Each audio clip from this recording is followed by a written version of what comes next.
Hello, this is Vanessa Maria Graber, and you're listening to the People Power Lunch Hour on Philly Cam TV and on WPPM 106.5 FM. On this week's show, we're going to be talking about cultures in the Crossfire, stories from Syria and Iraq, a new exhibit at the Penn Museum of Archaeology and Anthropology. And we'll also be speaking about the refugee community here in Philadelphia. I'll be joined by Lauren Ristvet, co-lead curator of the exhibition from the Penn Museum, and Nasr Saradar, refugee employment specialist with the Nationalities Service Center. We're going to talk about all that and more on this episode of the People Power Lunch Hour. Our show is dedicated to issues of social movements, local organizing, nonprofits, and civic issues in the community. We'll be right back. Stay tuned to WPPM 106.5 FM and Philly Cam TV.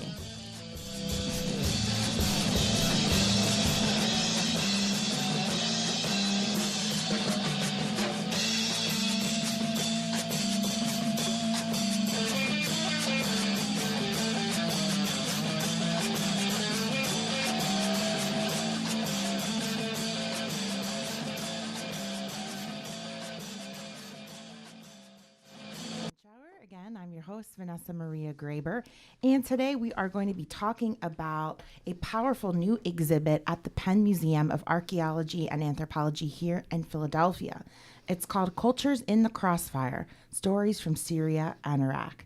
This new exhibition, created in conjunction with the Penn Cultural Heritage Center, sheds light on the ongoing destruction of cultural heritage in the Middle East by showing what's at stake, the rich history of the region and the diversity of its people, and what's being done to prevent the loss of this history and cultural identity. It's also a way to create a dialogue with the local refugee community here in Philadelphia. Today, I'm joined in the studio by Lauren Ristvet. She's the co-lead curator of the exhibition from the Penn Museum. And I'm also joined by Nasr Saradar. He's a refugee employment specialist with the Nationalities Service Center, and he's also a Syrian refugee himself. Welcome to the show. Welcome. Thank you. Laura, let's start with you. Tell us a little bit more about this exhibit, how it came about, and what you hope to impart on the public with this exhibit. Okay, so Penn has a really long history of archaeological research in the Middle East. Actually, it's the first university in the United States that began excavations in the Middle East in the late 19th century. And the first excavations we launched were in Iraq. And I personally have excavated in Syria since 1999 and have been really involved in the archaeology of the country for a long time. And I have several other colleagues who have as well. And so when the war started, we were, of course, very aware of many of the things that were going on. And at a certain point, we launched this project to try to do what we could in Syria to protect cultural heritage from being damaged in the conflict. And then the exhibit really came about as a way to both show people in Philadelphia some of the artifacts that we have from the region, highlight some of the work that we've done as part of the conflict. And then a really kind of fun and exciting part of the exhibit is that we met my colleague, the other lead curator, Salam al-Kuntar, met a Syrian artist who's actually based in the UK and who's a modern artist and who was really interested in doing an intervention, so creating his artwork that responded to artifacts. And so we thought this would be a really fun way to bring attention to what we thought was a really important issue, what's going on in Syria now, but to frame it in maybe a way that was different from the way it's often seen in the media. So not just have it be, this is a horrifying conflict, which of course it is, but to get a sense that this is, both Syria and Iraq are places with an incredibly rich cultural heritage, places that have contributed an enormous amount to the history of the world. They're where writing was invented. Many of the important advances in science, et cetera, come from Syria and Iraq. And so we've kind of wanted to show that side of the story and to connect with people living there now and to sort of create some sort of, bridge between what we have, what we know, and people in Philadelphia. Can you talk a little bit more about what you mean by cultural heritage? Like, what are some of the things that fall under that category? It's a good question. It's a really broad category, actually. So a lot of times when people talk about cultural heritage, what they're thinking about are things like buildings or artifacts, artwork, and this is what we often refer to as tangible cultural heritage, things that you can touch, right? And so we often will think of things that are old. So, I mean, if you think of the city of Philadelphia, I mean, it feels like almost everything in the city we can think of in terms of cultural heritage. The same thing is true in a country like Syria, which is really old. But so we can think about ruins, the Roman ruins at Palmyra, for instance. We can think about there are these really great houses in Damascus that are from the Ottoman period. So they're usually about from the 1700s, 1800s, and they have wonderful tiles and fountains. So that would be an example. But cultural heritage can also be intangible. So it can be basically all of the things that people do that help to create their cultural identity. So things like recipes, food is an incredibly important part of, I think, everyone's cultural heritage. Nursery rhymes, songs that you might sing, traditions. I mean, I think of, again, for Philadelphia, something like the Mummers Parade is actually very strange and I think only Philadelphia based, right? And that is an example of intangible cultural heritage for this city. And again, if you think about your own lives, there's so many different traditions that we have from our families, from our communities that fit into that category. For sure. Nasr, you're working with the Nationalities Service Center, and you helped invite and welcome Syrian and Iraqi refugees to the exhibition. Tell us more about that, your work at the Services Center, and how you got involved in this particular project. Sure.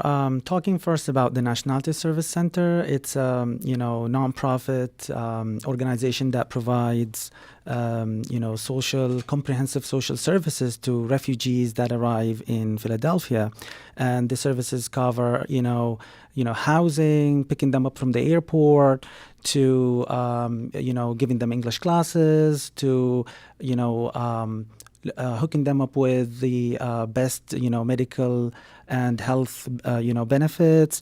We also have the employment team, which I work for, and we help them after they get their social security cards, which they apply for. The first week they arrive here, they're eligible to work from the moment they arrive to the airports. So within a month or two, they are eligible to work. Ready to work. They are eligible to work when they begin. When they arrive, but then we help them find jobs and start their own lives here. So that's how I got to, be in touch with a lot of Syrians here, Syrian refugees and Iraqis as well. And part of it, I was able to reach out to the community, the refugee community, and invite them to this important event. I was very, very impressed with the number of people that showed up that day. We had about, over 48, members of the Syrian community attended the first day of the exhibit, and the moment I was talking to them about it, they were very emotional. They were very excited. They wanted to attend it, and I believe the reason for that, and I want to continue with what my friend was talking about here, the importance of Damascus and that region and the rich culture there. Many people don't realize maybe that Syria, or Damascus specifically, is the oldest continuously inhabited city in the world. So there are cities that are older, but the oldest that still has people living in it to date is Damascus. And that's one of the importance of the city and the heritage and the culture there. Another thing I would like to add is the with what's going on now with the conflict in Middle East and in Syria, the UNESCO identified 1,052 World Heritage Sites, and Syria owns 6 of them, which is a big number.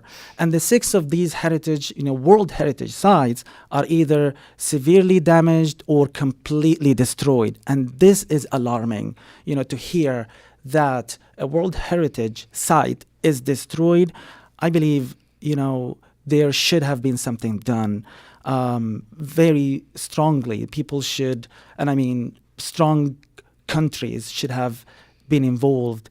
It doesn't mean military intervention, but it means, political pressure on other people who are involved to stop this, because the crisis did not only affect humans and living things, but the stones as well, which what we are talking about today. And can you talk more about how these sites became destroyed? Like, are they being bombed? Are people looting them? All of the above? To be honest, when the whole crisis went out of hand and out of control, many parties became involved, and some of them, and the ones that I mostly dislike and disapprove of, is the ISIS group, which completely took the religion out of place and brainwashed young youth and young men and women to be involved in things that they don't even really belong to the religion. And that's how I believe they ended up believing that this is the right thing. And I don't think that if these young people and young children and youth had the opportunity to be well educated out of the circumstances of the war, they would not be doing what they're doing now. Mm-hmm. Yeah, there's been a lot of destruction in a lot of different places. As Nasr pointed out, there's been a lot under the territory that Islamic State has held at different times. So and in those cases, a lot of times they've actually gone after these World Heritage sites and bulldozed them and bombed them and dynamited things. But then there's also a lot, the Syrian regime, so Assad's government has also has bombed museums, has bombed different things in areas that are rebel controlled, not held by ISIS necessarily, but held by other groups. And there's also just been things that have been damaged in Crossfire. So the city of Aleppo is another city which can pretty much almost vie with Damascus for being one of the oldest cities in the world. It's another place that we know about since at least 1800 BC. We have written records about it. And in the fight in Aleppo, an enormous amount was destroyed. And then there has been a lot of looting. And that's happened in different places. So as an archaeologist who worked in Syria for a long time, the site where I work, for example, is fine, has not been looted. But I know several other sites, especially in places where either the excavation was really strongly tied to sometimes the Assad government, those have been more of a target. Another reason I would say is reports has been coming out from there showing that ISIS' main source of income is, selling these artifacts to, other, maybe places and other people who would pay a lot of money for them. I think they call it black market or something like that. So that's how most of it has been, exported and sold out. Yeah. Laura, can you talk about some of the things that are being featured in the exhibit? On the website, it says contemporary art juxtaposed with ancient artifacts, early reliefs with evidence they were once painted, the important connection between Middle Eastern identity and religion, and the importance of family in Syrian and Iraqi culture. Okay, yeah. So we've really chosen a lot of different artifacts from a really long time period. So the oldest thing in the show is probably from about 4000 BC, so 6,000 years old. And then we have this contemporary artwork that much of it was made actually when Assam Krapaj, the Syrian artist, was here in, I think, January, and then again for the opening of the exhibit in April. And so we have things... The iconic image that we've chosen for the show is a relief from Palmyra, which is one of the cities that was controlled by Islamic State and where they destroyed quite a lot of things. And so we have several of these portraits that were sort of portraits made on top of, they were sort of used on top of people's graves in the Roman period, and they were collected by Penn archaeologists again in the 19th century, so in the 1880s. So those are on display, and so you can get a sense of what people looked like, more than 2,000 years ago. We have artifacts from, or we have objects from, say, 100 years ago as well. So we have a Kurdish doll that was comes from the area of Sinjar in Iraq, which is another area that was in the news recently because of the Yazidi refugees were really under a lot of threat by Islamic State. And I mean, I really like that doll because it's a rag doll, and although it's dressed in traditional Kurdish outfits, it really looks a lot like the sort of rag dolls that you could have seen in the U.S. as well 100 years ago. And we have sort of everything in between. We have some great instruments actually from Damascus that again are about 100, 200 years old.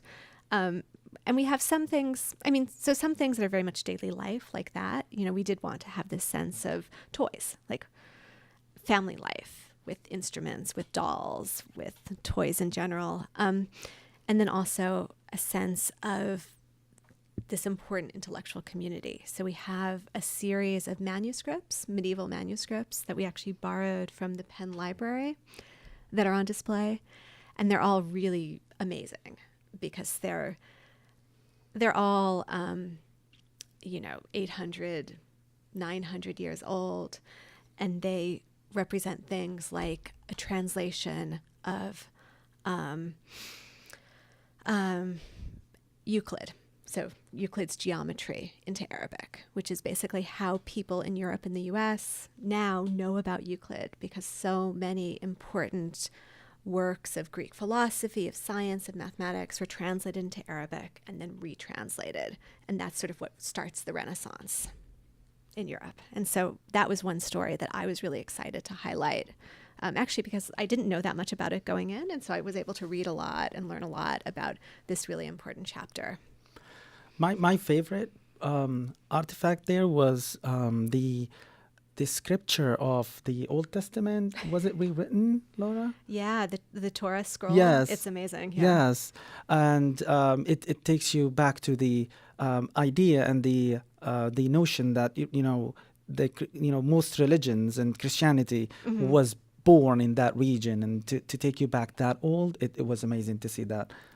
Torah. Yeah. I'm glad we thought it was very impressive when we actually saw it. Yes. Because it's this huge Torah scroll. But we wanted to really highlight the fact that, of course, this is a place which is the birthplace of the three Abrahamic religions of Judaism, Christianity, Islam. Sure. And get that sense, yeah. Was it rewritten or was it?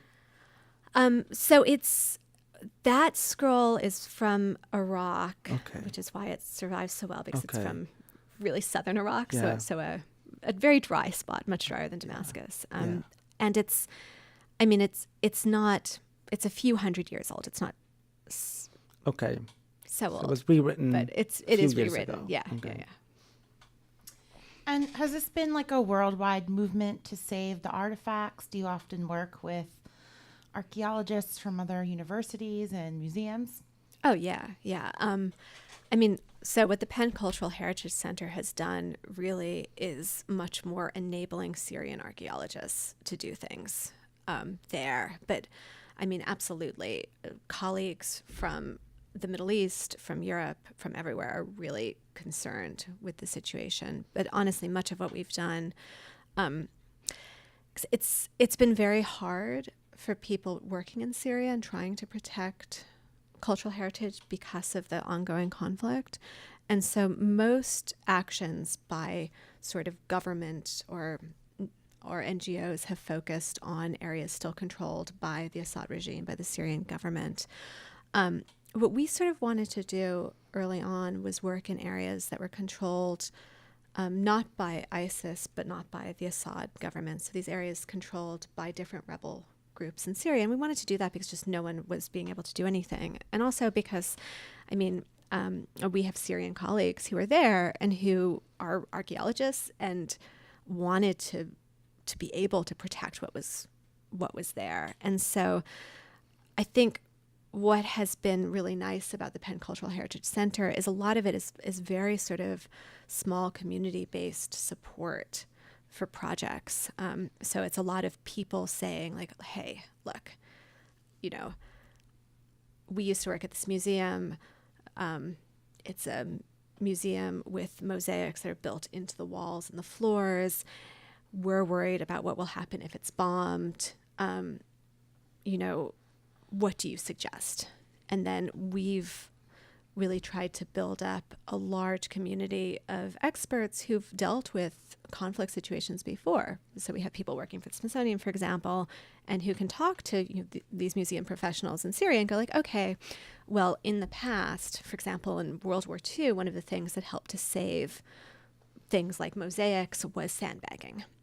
And that's something that you can do. Here, we'll give you sort of directions of how this has worked before, and then we'll give you some money to buy some of this material, and then you can sort of oversee it and do it. And so these projects have been really successful because, again, it's not really imposing from on high. It's very much working with what's there. So That's great. Can you talk about some of the World Heritage sites in Syria? You brought some pictures, Nasr, the Temple of Bel, Ark of Triumph, and Meyer is there. Tell us a little bit about your knowledge and experience with these particular sites. Yes, so these sites are very, very old, and they belong to the Roman Empire. So I believe that the Roman Empire back then extended all the way to Syria, to Palestine, and it included all the, very, very old buildings that carry all these, heritage, of the place. And I strongly believe that the work that the Penn Museum, is doing is highly appreciated, but it's not enough, I think, to preserve the whole picture, because small artifacts can be preserved, but, a whole temple cannot. A whole theater, an amphitheater that's called it's called the Palmyra Theater, and this used to be a place where people entertain themselves back when it was built. It used to have shows, it used to have plays, it used to have drama in them. Now in the modern day, it's just a preserved sites for people, for tourism to come see, and people to feast their eyes on how old these temples and theaters are. Yes, so the Palmyra Theater is now partially damaged, and it is very, people are very afraid that this might be destructed as well, and there is no way to get it back if it is completely destroyed, like the other sites, like the Temple of Bel. This is partially destructed because of wind and other factors that come in with the destructions of very important sites. But because of the war, this is now completely destroyed. This is a picture, or that I'm looking at now, at least, is taken before the war and the destruction or the conflict that occurred. Also, we have the Arch of Triumph, which is, and correct me if I'm wrong, this is Zenobia. Zenobia, is that how you say it? Zenobia, yeah. Zenobia's, exactly. This is built at the time when there was the Zenobia ruling, at that time in this place, in this region, and it all dates back to the really old history. And I've heard when I was in Egypt that one of her descendants was, married one of the kings and pharaohs in Egypt, and it's a very old, rich history. Again, this Arch of Triumph is reported to have been destructed now. Mm-hmm. And these sites are, thousands of years old, or? Yeah, these sites are a couple thousand years old. So yeah, and Palmyra is an incredibly famous site when it was sort of rediscovered by Europeans. Obviously, it had never really been lost. It was a sensation. And actually, some of the motifs in Palmyra are worked into things like Scottish castles because they're so exciting. Syria is a land which is full of incredibly rich cultural heritage from all periods. I mean, there are castles, crusader castles. There are incredibly well-preserved Islamic cities like Aleppo. There are Roman ruins everywhere. I mean, this was absolutely a center of the Roman Empire. And so it's just a place. And then there's, of course, what I work on, which is the birth of cities 5,000 years ago. And there's material from that as well. So, I mean, it's a country that has been at the crossroads of history again and again. And of course, it's very sad what has been destroyed. And I think we're not even always entirely clear on what's there and what's not, although there are a huge number of people right now really trying to track to see what's been lost and try to think about what can be done. So. Nasr, you said something earlier. You said it's not just Roman history or Syrian history. It's all of our history. Yes. Simply because I believe this is, history doesn't just it doesn't have borders. Back then, people, humans were one. We one community. I believe we should be one human body together to preserve this. So I don't think this belongs to the Syrians only. This must be a sense of belonging that should be in many people, in all of us, because this, talks about what our grandparents, generations and generations back that built these empires and these ruins. It's amazing to see cities as old as 2,000, 5,000 years. And it's just not, human to think, oh yeah, that doesn't belong to me. It's not in my community. It's not for me. It's for everyone. It's for all of us to pitch in and do something to try to preserve and stop what's going on. It doesn't have to be much. I mentioned this. It could be just political pressure for all sides to come sit down on a table and find a solution, because what is behind the solution is huge.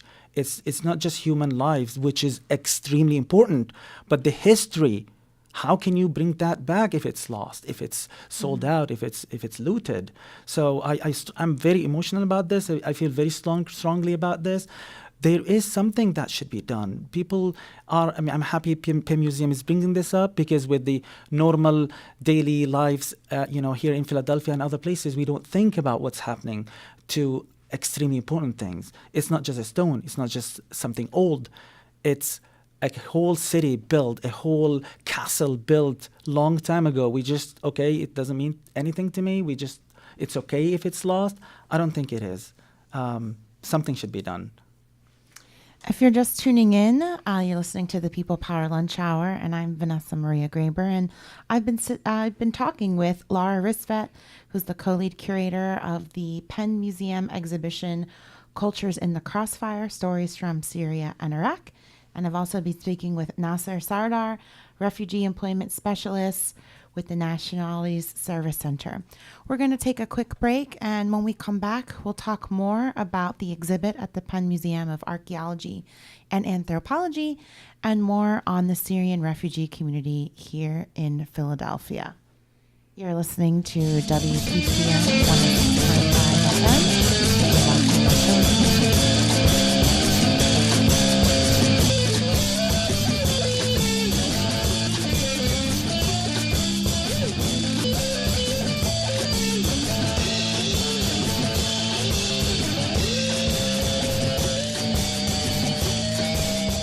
Welcome back to the People Power Lunch Hour on PhillyCam TV and WPPM 106.5 FM. I'm Vanessa Maria Graber, your host. And today we've been talking about a new exhibit at the Penn Museum of Archaeology and Anthropology. It is called Cultures in the Crossfire: Stories from Syria and Iraq.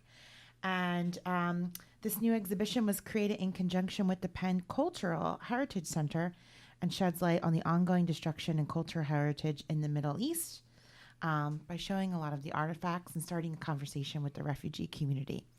I am joined by Lauren Ristvet. She's the co-lead curator of the exhibition at the Penn Museum, and Nasr Saradar. He's a Syrian refugee, and he's been working with the local refugee community through the Nationalities Service Center.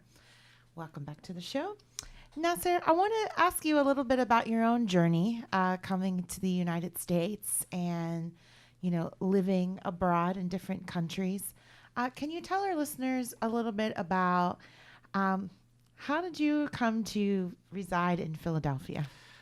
Well, the story started back in 2012. I was in Syria. I was having my own career. I was teaching English as a second language in an international school where the curriculum is only, teaching English. My life was good, but then the demonstrations and the spring, they call it, started in Syria against the government.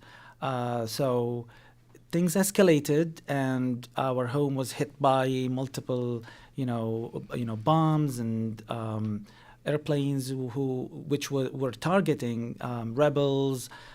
It was peaceful at the beginning. It was like for the first 6 months peaceful, but then after it became armed and rebels carried arms, so the government was fighting back with all different kinds of weapons, and civilians like us were, caught in the middle of this, and it was totally difficult to continue. And the day I decided to move to out of Syria was when I was doing my master's, defending my thesis in Damascus University. I was able to get out after a huge war zone in the town that I live in around Damascus. It was difficult to get out. My appointment to meet my teachers was at 9 o'clock, and I was 2 hours late because all checkpoints were shutting down the whole city. No one was able to get out, and I thought I lost everything. I've been preparing for this for a year or so, and the system there, if you miss it, you have to wait for another year. So I was able to, unluckily, to get out, and I was driving on my way out of the war zone when I witnessed a helicopter being shot by the rebels, and it just landed very close to my car when I was driving. And I think the whole town was shut again for 2 days. So I went to the college, was late, but my teachers were very understanding. My professors were like, okay, we understand. I went ahead. It was difficult to, give a speech and talk about your research, and you have gone through a lot, almost lose your life. But luckily I made it. It was good, and I drove back home after I finished, and all checkpoints informed me that no one is going to get into the town. It was completely shut down. Even if I had to park my car around and walk in, he said, they got orders, not a single creature, a bird, a human, or otherwise, to get into the town. And I thought, this is very difficult.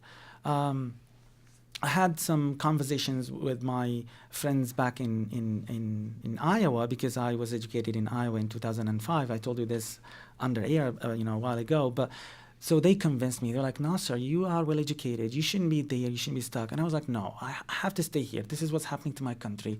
It's going to happen to everybody. And so they convinced me. They funded my trip to Egypt. And then I took the decision with my wife to who was horrified because I couldn't show up for 2 days, and she thought this person is missing. She doesn't know what she thought. I'm gone. I passed away. Something happened, but it was a reunion to see her back after 2 days when borders were, I called it borders, but like the checkpoints were opened, and I was able to get back in. So we decided we're going out, and Egypt was our choice. As I went out of Damascus airport, it was still open back then. I had to buy a round ticket. They wouldn't allow any Syrian to leave without having to come back. So the security there was like, why are you leaving to Egypt now? And I was like, okay, I just did my master's degree. I want to go have some like tourism in Egypt. And he was like, but you're taking your wife's gold with you. I need to take that. And I was like, well, this is our belonging, and I promise we'll come back. Had to bribe him, and continued our journey to Egypt in 2012. Luckily, I found work there with some schools, but it wasn't good enough and sustaining enough. So we filed as refugees in Egypt, and that's how we got into applying for resettlement in the United States. And that started in 2013, 2014. And by 2016, it took 2 years of intensive and comprehensive investigation, extensive, highly extensive vetting, I call it, before I was given, the permission to come to Philadelphia. I was investigated by the Department of Defense, the Department of Homeland Security, DHS, investigated by the National Counterterrorism Center. I was investigated by the FBI for total of about 65 hours of investigation to be permitted to come to Philadelphia. It doesn't happen haphazardly. It's not like, okay, these people or these refugees coming here, they are scary, they are threat. They are not. Because I don't think the Department of State or the DHS or the counterterrorism doesn't know what they're doing. They do. Because when they received us for the investigation, we were asked questions like, what did you do in this date and what were you doing this time? So you answer a question this year, and after a year they ask you almost the same question. You give an answer, and they trick you and tell you, this is not what you mentioned a year ago. So if you contradicted yourself, it means, something fishy is going on and you wouldn't be admitted. So it was carefully, they carefully took their time to select and choose the right people. My phone number, I signed papers that my phone number can be tracked back to see whoever I called. Maybe I called the wrong people. That is something I don't mind doing. It doesn't affect my privacy as far as I'm going to live, because it is difficult for many people to give their phone number or approve of investigation on it. But I was fine with it because it is important as well for people in Philadelphia, in America, to have the right people next to them, to become their neighbors, to be in the community. So I do not disapprove of that. But for those of you who tell you it's like we don't know who we are bringing, yes, we do. Yes, maybe in Europe, people just jump on boats and get to the borders, and most of them are children and women, but there might be a small chance of people who we don't know coming to Europe. However, to come to the United States, we absolutely know who we are, receiving and bringing to the United States. And what kind of questions do they ask? Like, what are they looking for? Are they really just trying to track your motivation, your ties to the United States? Do they investigate your whole family? How does that work? The most of the questions were asking us to be at the beginning to tell them what we went through in our hometown in Syria. So when I was in Egypt, they asked me what happened and how did you leave Syria. So I had to tell them a whole story, which you have to repeat several times. And if anything changes in your story, then you are not saying the right thing, and there's something wrong going on with you. So most of the questions I was asked later on were based on reports I was giving them about my story, like stories I give them to convince them that my situation is, very demanding to be able to be resettled, because I can go back home. I had to tell them stories about my child who was born in Damascus. He's 5 years now. But then when he was born and before we left to Egypt, when my wife had to, give birth to the baby and we were coming out of town, also it was a lockdown. We couldn't get out. And we talked to the policeman on the checkpoint. It's an emergency case. Look at the woman. She's giving birth in the car, and we need a doctor to help out with that. We need to get to a hospital. Hospitals in our town were shut down because the government was either bombing them, shelling them, because they were curing rebels. So we didn't have access to health care. And after waiting for an hour and almost losing the life of the child, I had to bribe him to be able to get out of the hospital. And that's another, heartbreaking story right there. So giving them this account, and they ask you about it later on, if it was made up, there would be slight changes. They will be asking about numbers. So you said you waited an hour last time, but now you're saying it's an hour and a half. So there is something wrong going on. See, they take your story. It's a long story. It was my first interview was about 8 hours of stories I was telling them. So I had to repeat the 8 hours down the road every 6 months, every year. If something doesn't match, then you might have been telling lies, and telling lies there is not something acceptable. And how much money does it cost? Do you have to get lawyers and other people involved in order to be able to file this paperwork and come here? No, it was completely free. The United Nations organizations does the first screening, and then send your files up to countries that are willing to receive refugees. And back then, in the other administration, it was open for Syrians to be admitted and be taken, to investigations and to be questioned. So first part, the United Nations takes the lead, then submits your papers to Washington, D.C. It starts being studied and see, because one very important key in the selection is that there is no way for this refugee to get back to his country or his town because of prosecution, because of other reasons, and because I'm a Muslim, Sunni Muslim, and now the government is a Shia government, and the town that I was, they have access to it, so I cannot get back to it. And was Philadelphia chosen for you, or did you choose Philadelphia? I chose Philadelphia because when I was in the United States, in Iowa, getting my education. Back then in 2005, I was in college. I was studying English literature. And then the Department of State selected top 3 students from Damascus universities for an exchange program. So I was given a scholarship to come study in Iowa. And when I was in Iowa, I used to come visit my sister who lives in Philadelphia 20 years ago. And I fell in love with Philadelphia, and I was like, can I choose Philadelphia to be my hometown? Because it's a lovely, diverse community that I would love to, choose than choosing Iowa or other, places. And can you tell us about the Syrian community here? You said over 40 people came out to the exhibit, but do you know how large the community is and how it's grown in the last couple of years? Yes, the United States mostly opened the refugee resettlement for Syrians about a year and a half, maybe 2 years ago, and Philadelphia was taking the lead in selecting that, and the organization I work for, the Nationalities Service Center, has last year, before Syrians were banned, they were able to resettle about 60% of the quota or refugee quota. So, the 40% of the refugees resettled by NSC belong to, countries around the world: Congolese, Bhutanese, Nepalese, Afghanis, Iraqis. But Syrians was taking more than half.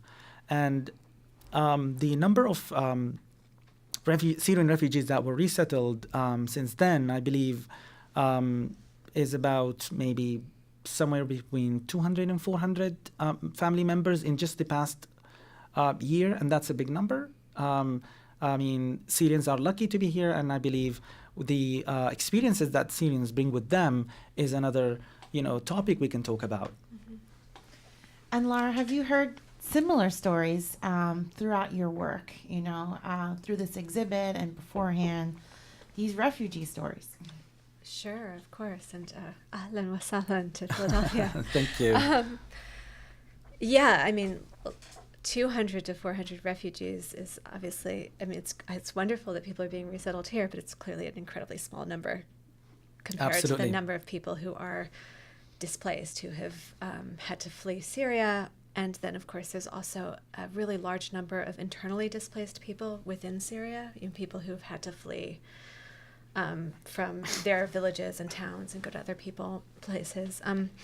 One of the projects we worked at in the Penn Cultural Heritage Center is called the Hakaya Project, for the word for story, and it's actually working with some internally displaced people who are now living in these archaeological ruins called the Dead Cities. There were these Byzantine cities that were abandoned, and they're really amazing places, but they were abandoned for about 1,500 years.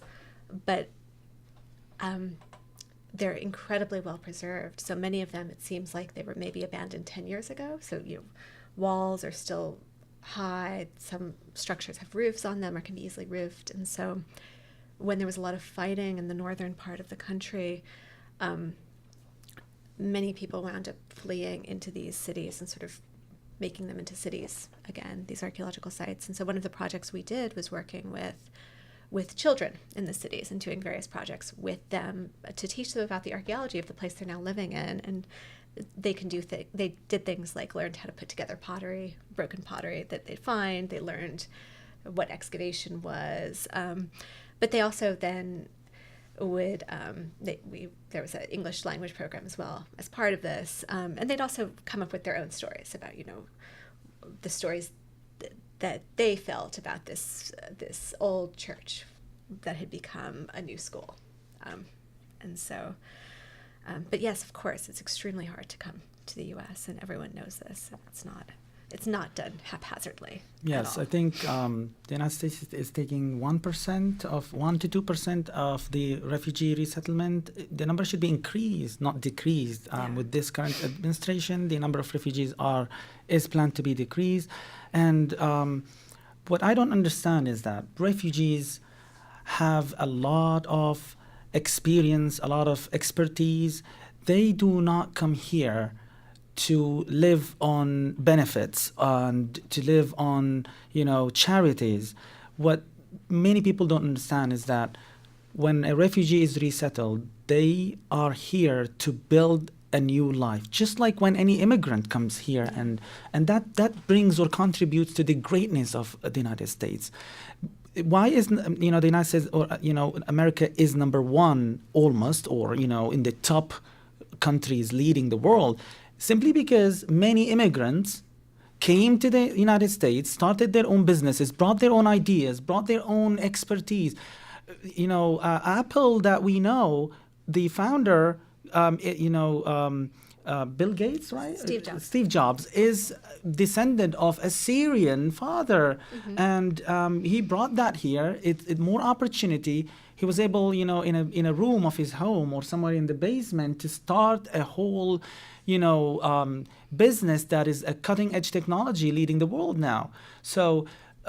Similarly with other nations, other members of immigrants that come from their countries, bringing a lot with them, with the dream of expanding, the dream of settling here, doing their own business, succeeding, contributing to the community, contributing to the greatness of the United States, contributing to the taxes of this community as well. So people think that, okay, refugees are going to be here, we're going to just, help them, and they're going to just depend on charities and welfare. Well, that is only first couple of months. By the time they start their own work, by the time they start their own business, they are self-sufficient, and there is no reason for them or anyone to think that, okay, refugees are a burden. They are not, because I mentioned this. They are, authorized to work the day they arrive. And the contribution that refugees add to any community, especially, in Philadelphia here, as I see it, I've been able to, interact and be introduced to people who have been here for more than a year now. They are planning of their own businesses. They're planning of their own, hair salons, their own restaurants. These are all plans now, but we can see it coming. They are fresh in Philadelphia. They need some time, but they are gonna, be somewhere. For me, talking about myself, I have 7 years of experience teaching in international schools, and I was able to take my British Qualified Teaching Certification. So I'm a British Qualified Teacher. And when I came here, I wanted to teach in the school district of Philadelphia. And I was told that I need to go through certain certification, and I need to have the green card, which refugees receive after a year. They can apply for it after a year. So I'm dreaming of doing that. Okay, what is the thing that I'm going to add to the school district of Philadelphia? I do have a lot of, a passion about teaching, and I hear from news and papers about how, the school system now needs a lot, and there is, a lot to improve in schools. I don't want to go into details, but all I can say is I have dealt with extremely tough cases in Egypt, in international schools where you have children, coming from extremely rich families who own maybe 10% of Egypt, and I was able to deal with them. They are very difficult cases, and I have experience in that, and I would love to have an English class to teach or a history class to teach in the school, and be able to have children, provide the best behavior, the best dreams in their lives, because my experience can add something here. I'm dreaming of, maybe growing there in the school district to be able also to fix bigger problems. So it doesn't mean you are a refugee, it means you are a burden in the society. No, you are just like any other immigrant. You have already been extremely vetted. You have already been carefully chosen to fit in this community. So, refugees have a lot to offer. They have a lot of experience, I said. And one thing I'm very proud of is, I don't think many people will like what I would say, or agree with what I would say. I am very proud I pay taxes. Many people are like, no, we don't like it. We have to, but we don't like it. No, I am proud, because at least part of my effort and work, with refugees and with my career at the moment with the Nationalities Service Center, taxes are being deducted from my paycheck, but for a reason. It's going somewhere, and I'm happy to see it going somewhere where everyone's effort is collaborated with tax-paying and making the economy good and great. I think you dispelled a lot of stereotypes and myths about refugees, especially here in Philadelphia. So I thank you for that and for sharing your story. Laura, can you again just give a rundown of the exhibit and tell people how they can gain access to it, and maybe if they're outside Philadelphia, if there's any online resources that they could look into if they wanted to learn more about, the exhibit and about Syrian culture. Okay, great. So if you're in Philadelphia, the museum is open Tuesday through Sunday, so every day but Monday. We're open from 10 to 5 every day, and we have late hours the first Wednesday of every month until 8. So please come. Everyone is welcome. The museum is at 3260 South Street. That's basically West Philadelphia, just past the South Street Bridge, 33rd and Spruce Street. If you are not in Philadelphia but are interested in the exhibit, please go to the website, which is www.museum.upenn.edu, and there are links to the Cultures in the Crossfire online exhibit. And please come. There's a lot to see. We have about 50 different artifacts. We have great works of contemporary art. We have video installations. And there will be ongoing programming at the Penn Museum as well. So we'll have lectures, we'll have various events, including music, Syrian and Arabic music events for the next 18 months to support the exhibit. And we'd love to see as many people as would like to come. I really think it's a very special exhibit. For me, it's the most exciting thing that I've been involved in since I came to the Penn Museum 9 years ago. And what are some of the other things that they can see at the Penn Museum? Because there's so much. That's true. It's a great museum.